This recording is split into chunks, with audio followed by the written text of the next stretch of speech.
League نے میدان مار لیا. کل انتخابات ہوئے, ضمنی انتخابات, جس میں نون لیگ نے 7 میں سے 6 نشستیں اپنے پنجاب اسمبلی کی جو ہے وہ اپنے نام کی, اور اسی طرح اس قومی اسمبلی کی 6 کی 6 نشستیں اس نے اپنے نام کی. نہ تو تحریک انصاف جو ہے وہ کوئی پرفارم کر سکی بہت اچھا, مختلف جگہوں پر انہوں نے بائیکاٹ کیا ہوا تھا, اور جو پیپلز پارٹی ہے اس نے بھی صوبائی اسمبلی کی صرف 1 نشست حاصل کی. تو نون لیگ بڑی خوش ہے.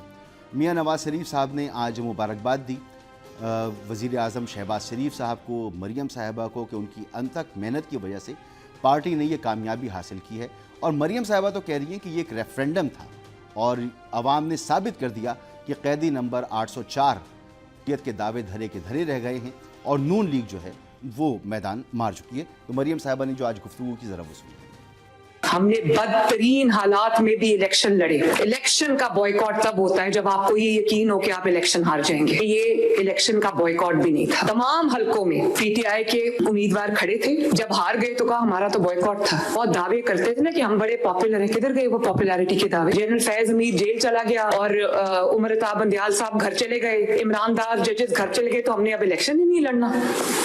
سوال یہ ہے کہ کوئی ضمنی انتخابات کیا واقعی کو عوامی ریفرینڈم اس کو تصور کیا جا سکتا ہے؟ اور یہ اگر واقعی جیت بہت بڑی جیت ہے جو نواز شریف صاحب بھی سیلیبریٹ کر رہے ہیں, مریم صاحبہ بھی کر رہی ہیں, شہباز شریف صاحب بھی کر رہے ہیں, پوری نون لیگ سیلیبریٹ کر رہی ہے, تو یہ واقعی اتنی بڑی کامیابی ہے.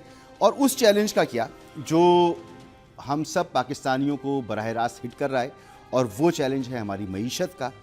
اس وقت پاکستان کی جو گروتھ ہے گزشتہ 4 سالوں میں وہ ایوریج 1.8% ہے, اور اس وقت ہمیں نہیں پتا کہ 0 پر ہوگی گروتھ یا 0.5 پر ہوگی. تو گروتھ زمیں بوس ہوئی ہے. ٹیکس جمع کرنے کے لیے حکومت نے بے تحاشا ٹیکس لگا دیے ہیں.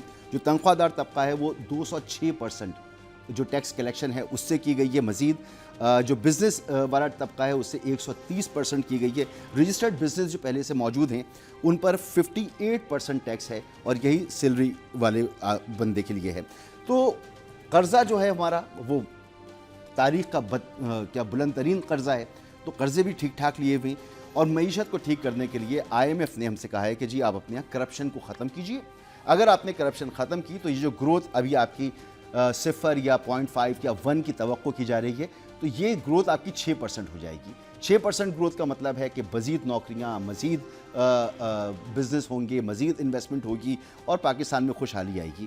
لیکن ابھی جو صورتحال ہے اس کی وجہ IMF بتا رہا ہے کہ کرپشن ہے. آگے چل کر اس وہی بات کریں گے. پاکستان کا بڑا مسئلہ یہ نہیں ہے کہ کون سی جماعت جیت رہی ہے, کون سی جماعت ہار رہی ہے. پاکستان کا سب سے بڑا مسئلہ معیشت ہے. تو معیشت کے حوالے سے IMF ہمیں یہ بتا رہا ہے کہ جی آپ کے یہاں جو کرپشن ہے وہ اپنی انتہا کو پہنچ چکی ہے, اور ایک بار نہیں دوسری مرتبہ بتایا ہے. اس سے پہلے UN بھی ہمیں بتا چکا ہے 2021 میں, اور اب تو بڑے واضح الفاظ میں بتایا ہے کہ اگر آپ اپنے یہاں سے کرپشن ختم کر دیں تو آپ کی گروتھ 6% تک چلی جائے گی, جس کا مطلب ہے کہ پاکستان میں بڑی معاشی تبدیلی آ جائے گی. ابھی ایک نیا خط لکھا ہے IMF نے, اور اس میں کہا ہے کہ IMF کا کرپشن کے خاتمے کے لیے صوبائی اسمبلی اور اداروں میں اصلاحات کا اس نے مطالبہ کیا ہے. IMF نے پاکستان سے کرپشن کے خاتمے کے لیے قائم ذمہ دار ایجنسیوں نیب, FIA اور صوبائی اینٹی کرپشن اداروں کو خود مختاری اور ان میں جامع اصلاحات کی سفارش کی ہے. IMF کی رپورٹ میں کہا گیا کہ نیب اور صوبائی انسداد بدعنوانی کے اداروں کو آزاد اور خود مختار کیا جائے.